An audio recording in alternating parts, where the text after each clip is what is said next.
One of the things that I think that's most important um, about removing the striker pneumatics from a tier has to do with marking them. If they aren't correctly marked, you're going to have a lot of trouble putting the unit back together because everything has to go back exactly where it came from. So one of the first things that I do is to remove something on the stack that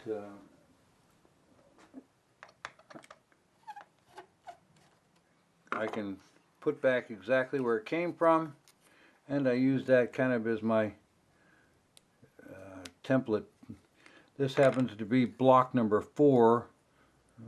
I'm not going to explain to you why that is, but this is block number 4, and so I'm going to put a 4 here and a 4 there, and this right here is also bellow number 44, so I'm going to mark this as 44 on here. I'm also going to mark 44 on this area where it's already been removed. Okay? And naturally, I mean, you would count backwards from there, so you really don't need to mark every single one of them. You just have to have a reference point. So this would be number 40, okay, and this would be number 39. Now, what happened in this particular case is that the owner of this stack tried to remove the striker pneumatics by himself, and obviously ran into some real problems here and broke these pretty severely, and decided after breaking a few of them that it was beyond his capability, and so it came to me. Obviously the first thing I noticed is nothing was marked. Okay, I mean, so this would have been a major problem in terms of putting it back together after he had got done. And I will show you what he should have done. But what I'm going to do here at this point is I'm going to show you that I have a couple of tools here. I have a putty knife that I've heated, rounded, and sharpened that I use. I also have a flat blade part of a putty knife, and I also have a regular knife. This is actually a felt knife. This is the sharp edge on this side. This is the non-sharp edge. It's a felt knife. It's not a regular knife.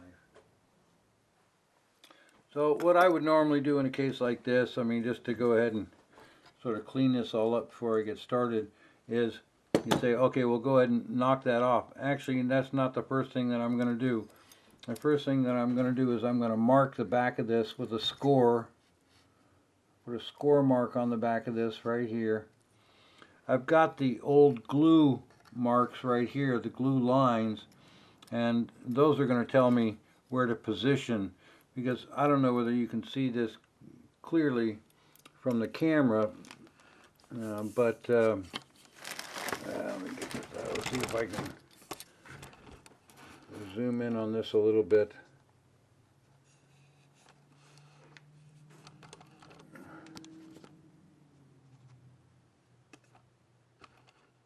You probably see that this bellow is not perfectly square.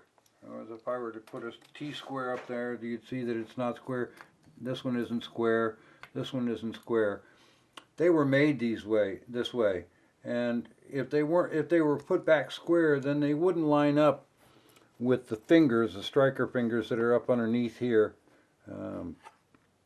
They wouldn't line up correctly. So things aren't going to be square. And that's why it's really important to have these various references and marks on the stack when it's rebuilt. You can see I just knocked that off right there, and then what I'm going to do is I'm going to take this using the line that's right there, and I'm just going to put a score mark right along here so that I have a reference. Obviously, I mean, if you want to, you could use a pencil or something like that if you want something that's a little easier to see, or you could make the score mark a little deeper. I find that I don't need a whole lot of references, because I can see the, although you may not be able to see that, I can see the score mark on here. I mean, if you wanted to, you could take something a little heftier, and make a score mark that's a little more visible. I mean, as long as you've got a starting point up here and a reference mark down here where the two cross, then that's going to be able to give you the angle that you need in order to get that position in the correct place. I don't know if you can see this, but I've got a small hammer right here that I'm using, and I'm going to go ahead and just chip off this old glue. You see it comes off quite readily. And you can see the score, or you can see the marks here, right here, right down here, right down here, and we still have the back of the bellow there, so you can put a score mark across the back. Okay. So you have plenty of reference points as far as getting that squared up is concerned. We'll just go ahead and tap off this old piece, because these bellows, the ones that are missing, they're going to have to be replaced. I can go ahead and clean this up at a later time. I'm really not interested in cleaning this up right now. But I would clean that up with a sharper chisel. I wouldn't sand it or anything like that, because obviously that's going to get rid of your score marks. And believe it or not, the animal hide glue that gets used for putting this all back together is quite strong. Animal hide glue is quite strong, and so it's not necessary. It's not necessary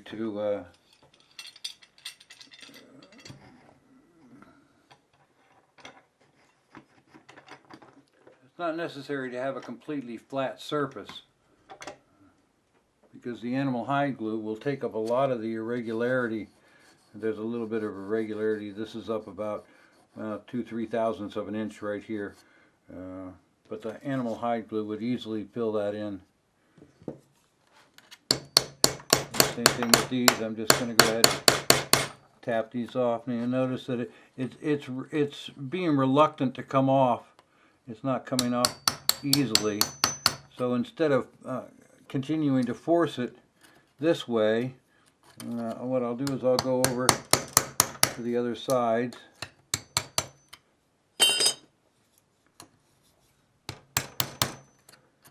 and work at it until it starts coming off. You see it gets to a certain point where it comes off fairly readily. Okay. And then again, we'll go ahead and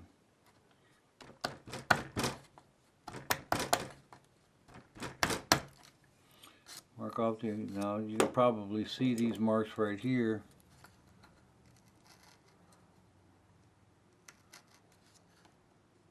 And we got the edge of the bellow down here. Mark that. Mark the back of the bellow back here. Okay. I mean, what you could do is I'll back this out a little bit and show you. I turned off the recording in the middle of it. What you can do back here is I'm just going to run the knife along the back of this and go bing, bing, bing, bing, bing, bing, bing, bing, bing, bing, bing, and put a score marker along the back side of the bellows on this particular set. This particular set has 2, 4, 6, 8, 10, 12, 14 bellows in this particular set. What I'm also going to do, well, let me get rid of this first. This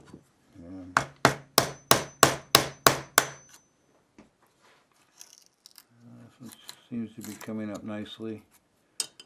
Okay. I mean, obviously, if you could also use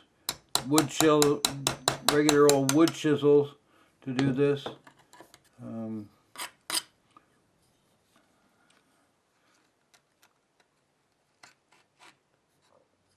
And I'm going to go ahead and knock out this little piece.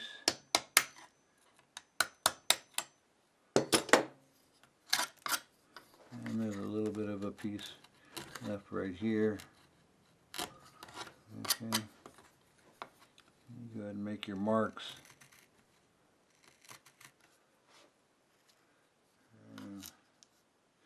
Forgot to make the mark across here, so I'll go ahead and make that right here. And make this mark right here. And this mark right here. And this mark right here. Okay, and that gets me to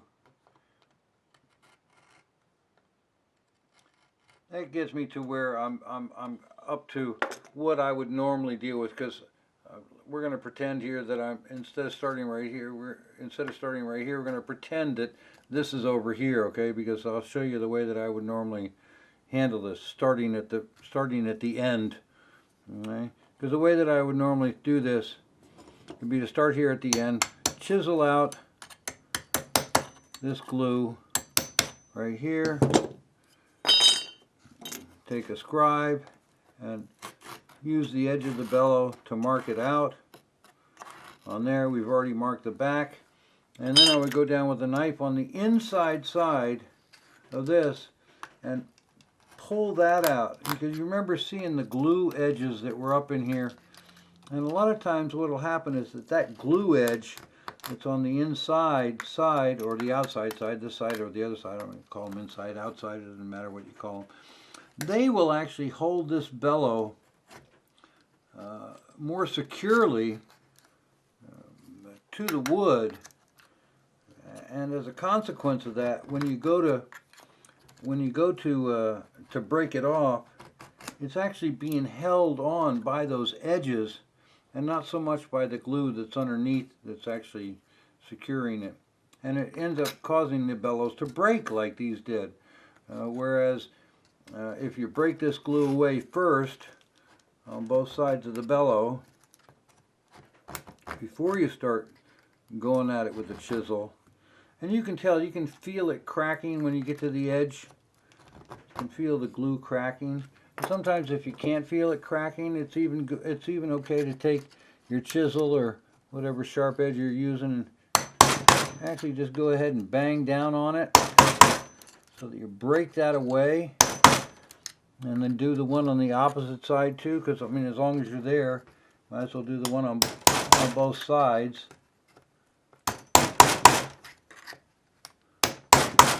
And at that time you're also creating the mark that you need, so it's like killing two birds with one stone right there. And then I start right here on the side. I normally don't start on the back because of the way that the grain is on the wood. You notice how the grain is always long ways on the wood, and it's always long ways on the wood. The grain is always this way, okay, not this way, okay?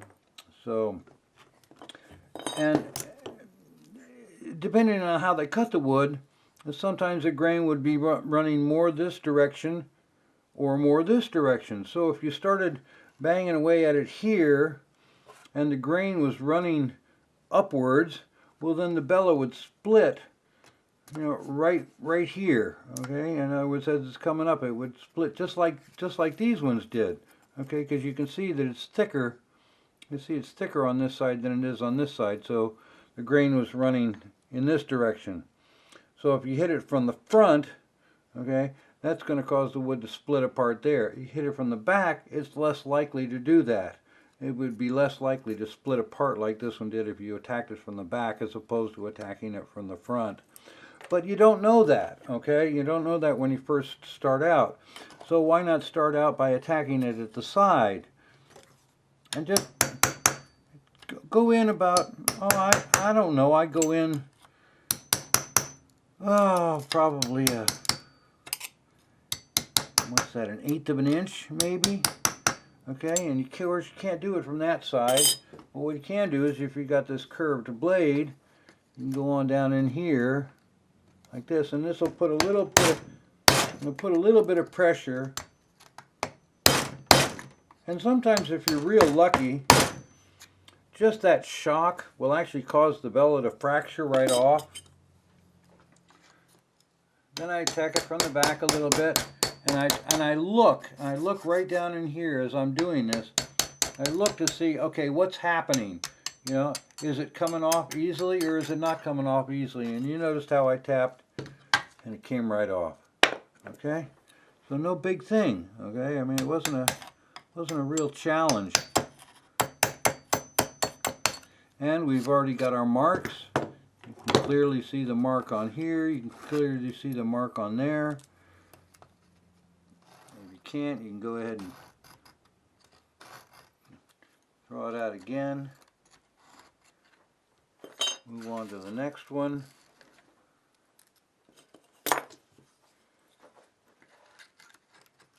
Tap it on in.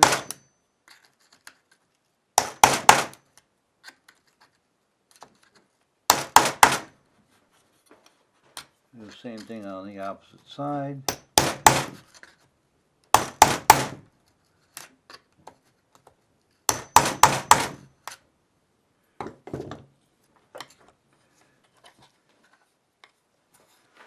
I'm trying to keep my hands out of the way of the camera. Tap it in a little bit.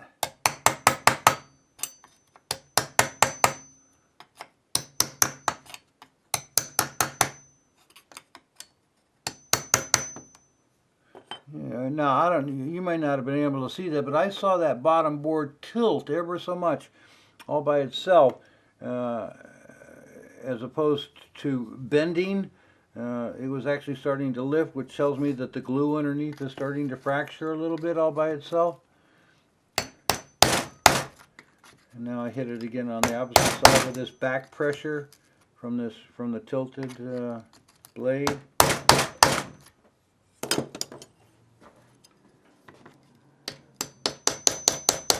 You notice I'm attacking this very gently. I don't know if you can tell that by the sound of what I'm doing. And like I say, I'm watching the bellow to see how it's giving. Okay, now this one isn't giving as much. Okay, in other words, you remember on the other one, when I got to about there, it sort of just started to pop off. But this one's not doing that, which tells me that the glue underneath here is grabbing on a little bit more tightly. So what I'm going to do is I'm going to go in from the other side now on this one. And I'm tapping very lightly and looking at it to see how it's breaking. Okay, and I'm not getting a good feeling. This seems to be grabbing on pretty tightly someplace in here. So instead of getting aggressive or overly anxious, okay, and then I finally found that spot, and it was right about here where the glue was really holding. And you see I got to that one point and it broke off, and it's just nice and clean as could be. Okay. And you can see that the old glue here, you can see the old glue that was between there, you see that's all fractured and broken loose. You don't need to worry about it going down those holes, because those holes come right out here. We're going to be cleaning that all up later. Okay. I don't know where we are in the frame here. I don't know how many more of these you want me to do. I'll show you how I do it. It's pretty clear.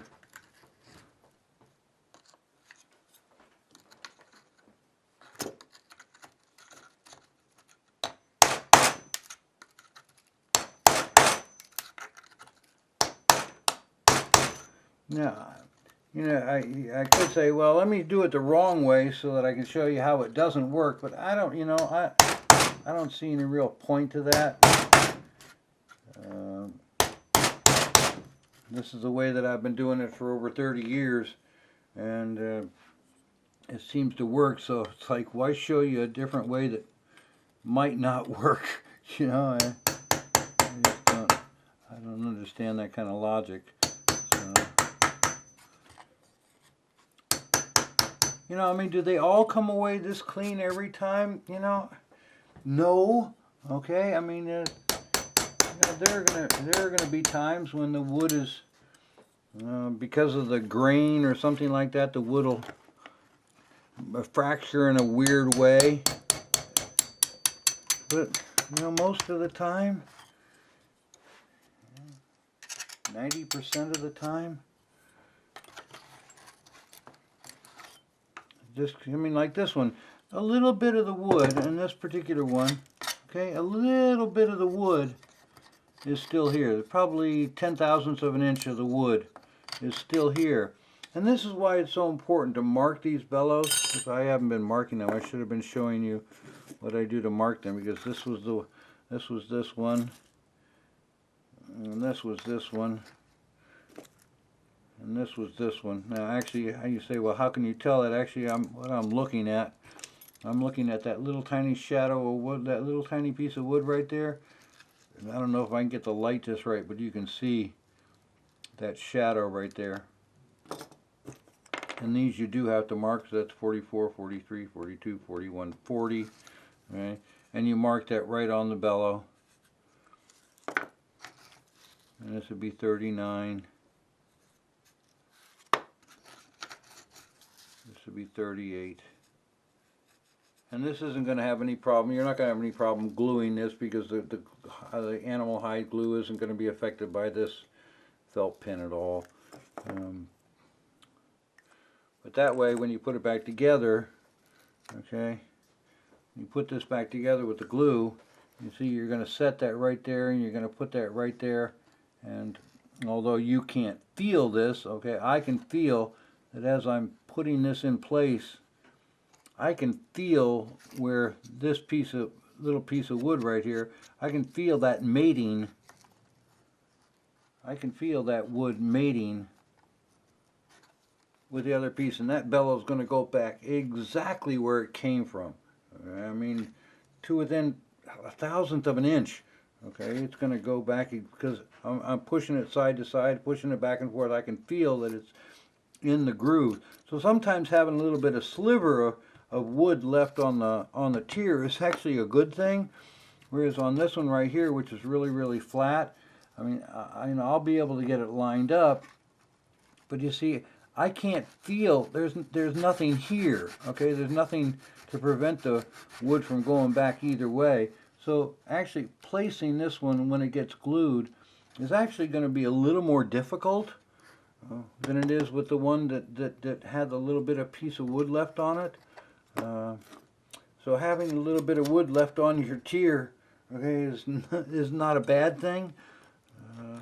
I mean, I kind of actually prefer to have a little bit of wood on there. As far as the strength is concerned, it's certainly not going to damage the strength of the bellow, because these bellows are probably 30 to 40 times tougher than they need to be to do the job of playing the piano. So, you know, if you lose 1/10 of 1% of the strength of this piece of wood right here, because you've got this little piece out right there, it's not going to make one bit of difference at all in terms of the performance of the unit, in terms of the performance of the mechanism, or its reliability, or its strength, or any of that stuff. So I was kind of almost hoping to have one that was really a bear here. These ones are all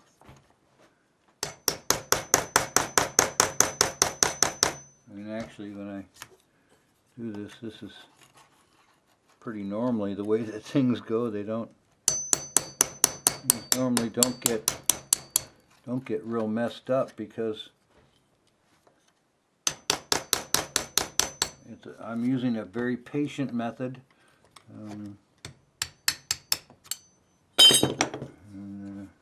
And I kind of let the, I don't know how to put this any other way. I kind of let the pieces talk to me. In other words, I pay attention to the way that they're moving and stuff like that, so that, you know, if it looks like something doesn't want to give, you know, instead of forcing it really hard, I'll be a little patient with it. Like this one.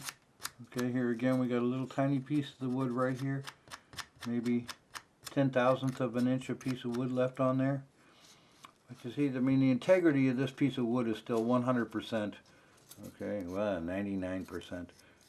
It's not cracked or broken or anything like that. Anyhow, that's how I do it.